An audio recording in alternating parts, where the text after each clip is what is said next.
वो एक आध लेटर ही लिखते हैं ना, अब चले अपनी कोई नाराजगी का इजहार कर देते हैं, या अगर उनका कोई डिसएग्रीमेंट है तो वो कर देते हैं, तो मतलब how does that matter? Sir disagreement कोई हल्का सा हो या बड़ा डिसएग्रीमेंट हो, ये हुकूमत जो है ये डिसएग्रीमेंट को बिल्कुल टॉलरेट नहीं कर रही।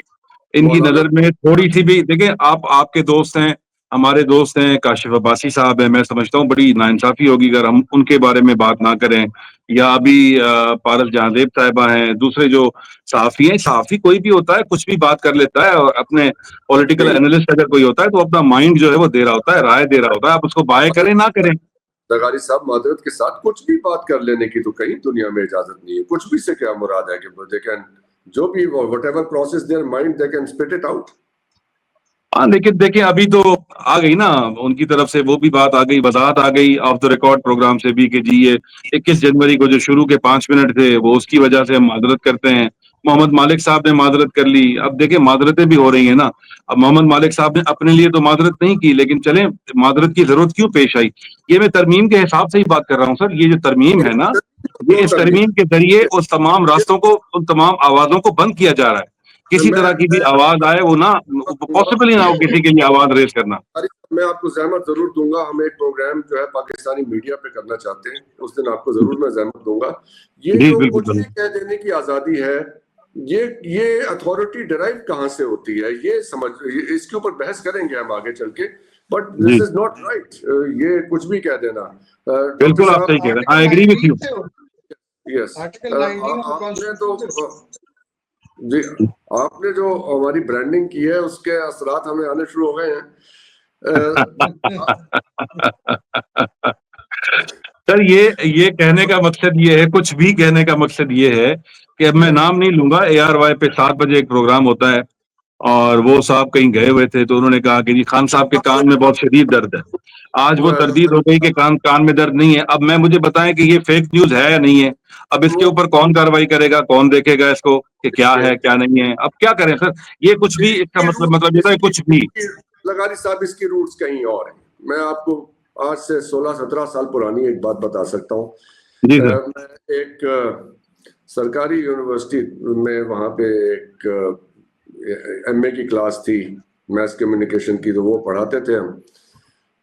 आपका तो नहीं मालूम, इतना बुरा हाल था कि पास करने लायक एक आदमी भी नहीं था उस क्लास में। तो फिर वो जाहिर है वो वहां पे एक जरूरत होती है, जो लोग होते हैं उस वक्त की जो मैनेजमेंट थी कि जी पास कर दे, ये कर दे, वो कर दे। तो मैंने इस दुआ के साथ पास किया कि अल्लाह ताला, मैंने कहा पास तो करो, अल्लाह करे आपको नौकरियां ना मिल जाए, क्योंकि ये लोग जहां जाएंगे वो ऐसी तबाही लगाएंगे। तो फॉर्म 47 पे पास हुए होंगे ना सर? सर वो मेरे ख्याल में वो 87 पे पास हुए थे, वो 97 पे पास। अब उसका नतीजा ये निकला कि वो आज एंकर्स भी हैं, मैं उनकी शक्लें भी देखता हूँ टीवी पे, वो दुनिया को बता रहे हैं जीने के तरीके, वो क़याम पाकिस्तान के ऊपर तबसरा करते हैं, वो पाकिस्तान के निज़ाम पे तबसरा करते हैं, जिनकी हालत ये थी। उनमें से कुछ यूनिवर्सिटीज में हेड ऑफ डिपार्टमेंट्स भी हो चुके हैं। 15 साल बहुत वक्त होता है जी। अब बताइए कि वो जिनको पढ़ाते होंगे, क्या उन्हें ये इजाजत होनी चाहिए कि वो टीवी पे आके बताएं लोगों को कि पाकिस्तान में आईनी निजाम कैसा हो, सियासी निजाम कैसा हो? आई बेग योर पार्डन, सीरियसली।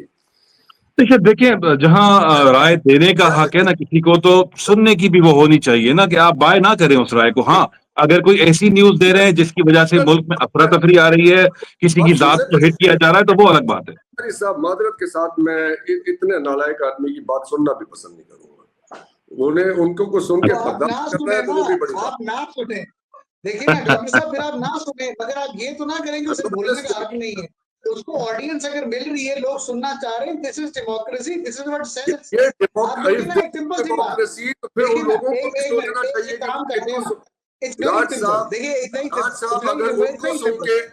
राज साहब अगर उन्हें सुन के उन्हें सब्सक्राइब कर रहे हैं ऑडियंस, तो फिर उन ऑडियंस को भी अपने बारे में सोचना चाहिए कि वो कहाँ खड़े हैं और उनका उनकी ऑडियंस ही को सोचना चाहिए। देखिए फ्री मार्केट सेंसरशिप होती है।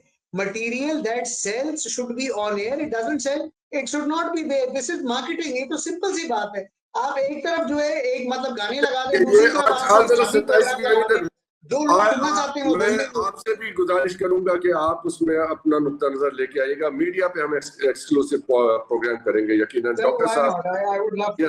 Thank you. यस, ये नहीं, this is a very serious matter, इसलिए कि आप सोचे तो सही कि हुआ क्या है इस मुल्क में।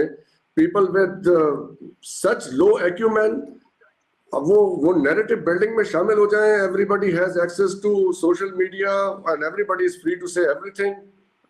आई बेग योर पार्डन। अमेरिका में भी हो रहा है वैसे ही। ये बाय द वे ट्रम्प अभी अमेरिका सदर है में हो रहा अमेरिका का, है। इस वजह से तो की बात है, सिंगापुर जैसा मुल्क जिसको फ्री स्पीच और फ्री सारे क्या सर, आज किया आपने गया। लाल टाई क्यों नहीं पहनी? जी सर, सर, आज आपने लाल टाई क्यों नहीं पहनी? हमारा भी कभी दिल चाहता है चेंज करने को। नहीं, आप पे लाल टाई सूट करेगी। Thank you very much. आपके पास लाल टाई, आप लाल टाई पहनने, मैं आपके पास ज़ेलेंस्की भेजता हूँ।